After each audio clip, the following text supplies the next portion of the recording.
Professor Thomashausen is a Professor Emeritus of International Law at Unisa. Professor Thomashausen, good evening to you, and thank you very much indeed for your time. So, we could end our diplomatic relationship with Israel. As far as I know, we haven't actually done this with any other country. Is this going to send a clear signal to Israel? Could it change the way that Israel is behaving in Gaza? Well, Stephen, first of all, when you cut off diplomatic relations, it means that you stop talking to each other. And as many commentators have mentioned, that may not be the best course of action.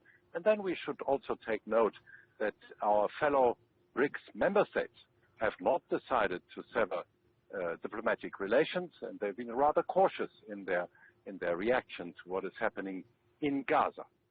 I said there are 2 points. That's the one. The other one is that whilst there are 239 hostages, if they're all still alive, then of course the right to self-defense has not been extinguished. As long as your people, your relatives are being held hostage, you're entitled to defend yourself and to try and rescue them. The moment these hostages are released, the moment the other military operations in Gaza can probably be stopped, and that is a negotiating point. So I'm not in favor of cutting off simply the lines of communication. I actually wonder if there's not a bit of a double standard here. We never considered cutting off diplomatic relations with Saudi Arabia, when Saudi Arabia was responsible for the death of about 150,000 civilians in Yemen.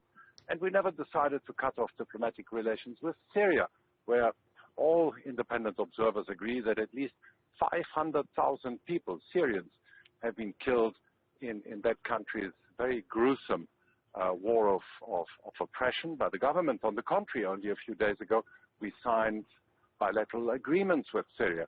So there seems to be a bit of a different measure that is being applied, and emotionality seems to be driving this move. So I think many people have been watching the situation and Israel's actions in Gaza with a sense of horror. People are, frankly, want to condemn it as strongly as they can. And one way of condemning someone is to no longer talk to them. But are you saying that there might actually be a legal basis for Israel's actions? I mean, you may be legally correct. It would be an unpopular view, Professor Thomashausen. But, could Israel really be legitimate in what it's doing?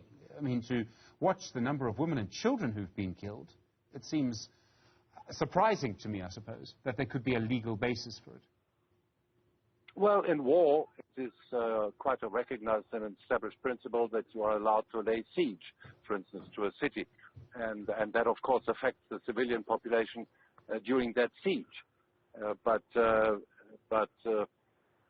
can we really expect Israel to simply forget and write off 239 completely innocent civilian Israeli citizens who are definitely not combatants, only because Hamas and its supporters are very stubborn. They do not want to release the hostages for 5 weeks already, and they do not want to even talk about it. Russia tried to negotiate with Hamas to obtain the release, at least of double citizens with a Russian and Israeli nationality, and it failed. So, of course, Israel will carry on looking for these hostages, and they will look underneath the hospitals if that's where they are most likely being kept, and they're doing everything they can to evacuate the hospital before they enter with force. Our President Cyril Ramaphosa said yesterday that South Africa would join efforts to take Israel's government to the International Criminal Court. And I know, Professor, you've had to talk a lot about the International Criminal Court in the last few months. But would there be a strong case against the Israeli government at the International Criminal Court?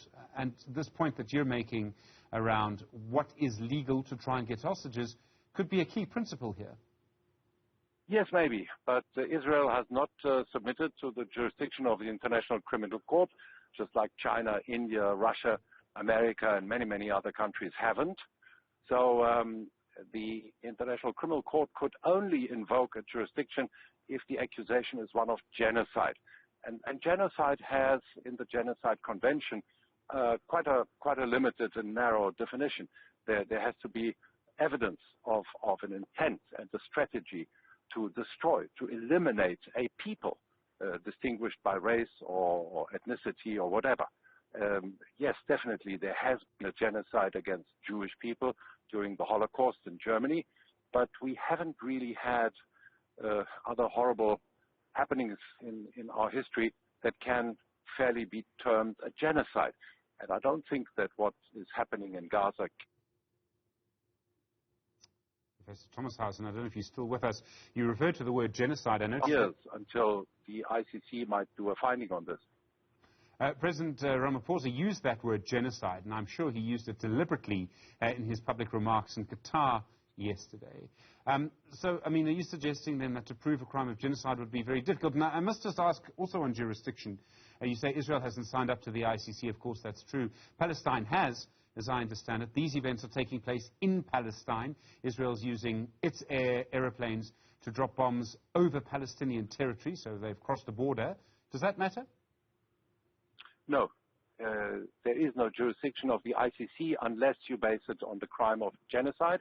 And the same way that our government was quite eloquent in condemning a warrant of arrest against President Putin, exactly for the same reason that Russia hasn't adhered to the International Criminal Court, we now find ourselves in a contradiction if we say that there should be a warrant of arrest against the Prime Minister of a country that is Israel and is also not signed up to the ICC.